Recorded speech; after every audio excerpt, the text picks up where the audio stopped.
तो हेलो दोस्तों, कैसे हो आप सब। स्वागत है आपका अपने यूट्यूब चैनल लॉ कंसल्टेंट पर। तो दोस्तों, आज हम आपके लिए लेकर आ गए एक अमेजिंग वीडियो। तो दोस्तों, हम वीडियो शुरू करते हैं बिना किसी टाइम वेस्ट किए। तो दोस्तों, आज का हमारा टॉपिक है कि महिलाओं को शादी के बाद कौन कौन से अधिकार प्राप्त है। तो दोस्तों, शादी एक ऐसी नींव है जो लोगों को सामाजिक तौर पर बांधे रखती है तथा परिवारों को आपस में जोड़े रखती है। बहुत से लोग शादी के बाद सफल हो जाते हैं तथा बहुत से लोग ऐसे भी हैं जिनको शादी के बाद कठिन परिश्रम करना पड़ता है। तो दोस्तों, जिन महिलाओं को शादी के बाद कठिन परिश्रम करना पड़ता है, हम उन उन ऐसे ही कुछ महिलाओं के अधिकारों के बारे में बात करते हैं। तो दोस्तों, हम पहले अधिकार के बारे में बात करते हैं। तो दोस्तों, सबसे पहला अधिकार है अपने हस्बैंड के घर रहने का अधिकार। तो दोस्तों, एक महिला को अपने हस्बैंड के पास तथा उसके घर में रहने का पूरा अधिकार है।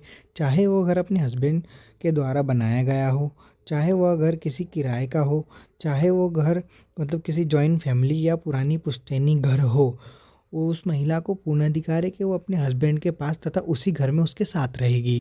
हस्बैंड का कोई भी घर हो, वाइफ को उसके साथ ही रहने का अधिकार है तथा उससे कोई अलग नहीं कर सकता। यदि कोई उसे ज़बरदस्ती अलग करता है तो उसके प्रति कानूनी कार्रवाई की जाएगी। तो दोस्तों, वाइफ का अगला अधिकार है डाइवोर्स लेने का अधिकार। हिंदू मैरिज एक्ट 1955 सेक्शन 13 के 1 के तहत यदि हस्बैंड ने वाइफ का शारीरिक या मानसिक शोषण किया हो, हस्बैंड का बाहर अलग अफेयर हो या हस्बैंड के परिवार वाले वाइफ से कठिन व्यवहार करते हैं, इन अधिकारों पर वाइफ अपने हस्बैंड से डिवोर्स की मांग कर सकती है तथा इसी के साथ अपना मेंटेनेंस भी मांग सकती है। सीआरपीसी के सेक्शन 125 के तहत वाइफ अपने फाइनेंशियल मेंटेनेंस की मांग कर सकती है, जिसमें उसे पति को मेंटेनेंस देना पड़ेगा। यह अधिकार हिंदू मैरिज एक्ट एक वाइफ को प्रदान करता है, जिससे कि वो अपनी सुरक्षा तथा विकास कर सके। तो दोस्तों, हम तीसरे अधिकार की ओर बढ़ते हैं तथा हम तीसरे अधिकार को समझते हैं। तो दोस्तों, तीसरा अधिकार है स्त्री धन का अधिकार। इस अधिकार में हिंदू उत्तराधिकारी अधिनियम 1956 सेक्शन 14 और हिंदू विवाह अधिनियम 1955 के सेक्शन 27 के तहत वाइफ अपना स्त्री धन मांग सकती है। वह स्त्री धन उसके साथ लाया हुआ या उसे किसी अन्य व्यक्ति द्वारा उसकी शादी के समय गिफ्ट दिया हो सकता है। वह अपना स्त्री धन पूर्ण स्वतंत्रता पूर्वक मांग सकती है तथा उसमें इसे किसी को रोक टोक या किसी से परमिशन लेने का अधिकार नहीं है। वह पूर्ण स्वतंत्रता पूर्वक अपना स्त्री धन अपने साथ ले जा सकती है। तो दोस्तों, यह हमारा तीसरा अधिकार था तथा हम चौथे अधिकार की ओर बढ़ते हैं तथा हम चौथे अधिकार की बात करते हैं। तो दोस्तों, हमारा चौथा अधिकार है बच्चे की कस्टडी का अधिकार।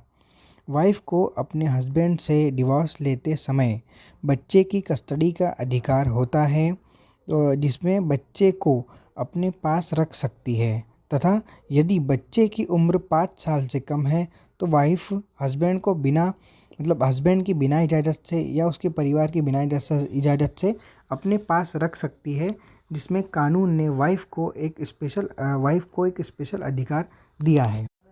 तो दोस्तों, यह बच्चे की कस्टडी का अधिकार था तथा हम पांचवें अधिकार की ओर बढ़ते हैं, जो कि है अबॉर्शन कराने का अधिकार। मेडिकल टर्मिनेंसी ऑफ प्रेगनेंसी एक्ट 1971 के तहत इसमें महिला को अधिकार है कि वह महिला अपना गर्भपात में पाल रहे बच्चे को ख़त्म कर सकती है, जिससे उसे अधिकार है कि वह ऐसा उसके ससुराल या पति की परमिशन लिए बगैर कर सकती है। यदि प्रेगनेंसी 24 हफ्तों से ज़्यादा हो गई है तो उसे गर्भपात नहीं कराया जा सकता, परंतु कुछ विशेष केसों में गर्भपात कराया जा सकता है, जिसमें इंडियन कोर्ट ने उसे कुछ अलग से अधिकार दिए। तो दोस्तों, यह हमारा पांचवा अधिकार था तथा हम छठे अधिकार की ओर बढ़ते हैं तथा छठे अधिकार को समझते हैं। छठा अधिकार है संपत्ति लेने का अधिकार। 2005 में हिंदू विवाह उत्तराधिकारी अधिनियम 1956 में संशोधन किया गया तथा सुप्रीम कोर्ट का आदेश आया, जिसमें एक बेटी को शादी हो या ना हो या विधवा हो, अपने पिता की प्रॉपर्टी पाने का अधिकार है तथा शादी के बाद अपने पति के प्रॉपर्टी का भी अधिकार है। इस स्थिति में यदि पहले वसीयत बना ली गई है तो वह हिस्से से बेदखल हो सकती है। तथा पति यदि अपनी पहली पत्नी से बिना बताए दूसरी शादी कर लेता है तो पति की संपत्ति पर मतलब पति की पूर्ण संपत्ति पर पहली पत्नी का अधिकार हो जाता है। तो दोस्तों ये हमने छठा अधिकार देखा तथा हम सातवें अधिकार की ओर बढ़ते हैं। सातवां अधिकार है घरेलू अहिंसा अधिनियम के खिलाफ आवाज़ उठाने का अधिकार। तो दोस्तों घरेलू अहिंसा अधिनियम 2005 के तहत पत्नी पर हो रहे हिंसा के लिए वह आवाज़ उठा सकती है।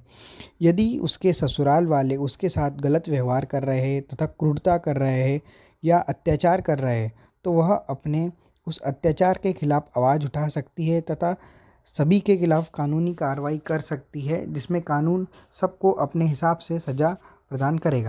तो दोस्तों यह था हमारा सातवां अधिकार तथा हम आठवें अधिकार की ओर बढ़ते हैं तथा आठवें अधिकार को समझते हैं। तो दोस्तों हमारा आठवां अधिकार है दहेज उत्पीड़न के खिलाफ रिपोर्ट का अधिकार। तो दोस्तों दहेज निषेध अधिनियम डेयरी प्रिवेंशन एक्ट 1961 के तहत पत्नी के जिस घर में पत्नी रहती है उसके ससुराल वाले यदि दहेज की मांग करते हैं तथा दहेज के लेन देन करते हैं तो वह उसके खिलाफ पुलिस में शिकायत कर सकती है, जिसमें पुलिस उनके खिलाफ सख्त से सख्त कार्रवाई करेगी तथा दहेज लेन देन पर 5 साल की सज़ा तथा 15,000 रुपये जुर्माना लगाया जा सकता है, जो कि आईपीसी की धारा 304 बी तथा 498 ए, जिसमें दहेज लेन देन के संगीन अपराध माना जाता है। ऐसी सभी स्थिति में यदि पत्नी के ससुराल वाले उसको दहेज के लिए प्रताड़ित करते हैं या उसको दहेज के लिए परेशान करते हैं तो वह ऐसी स्थिति में उनके खिलाफ पुलिस में कंप्लेंट कर सकती है तथा उनके खिलाफ कानूनी कार्रवाई कर सकती है, जिसमें उन्हें कानून अपनी ओर से सज़ा प्रदान करेगा तथा जिसमें 5 साल की सज़ा तथा 15,000 रुपये जुर्माना लगाया जा सकता है। यह एक दहेज लेना देना एक संगीन अपराध है तथा इसे हर नारी को बचकर रहना चाहिए तथा अपनी बहन बेटी को बचाना चाहिए। दहेज ना ही देना चाहिए ना ही लेना। तो दोस्तों यह थे हमारे महिला के शादी के बाद के 8 अधिकार जो कि हर महिला को जानना चाहिए।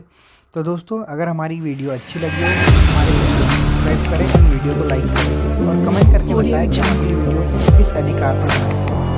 Thank you.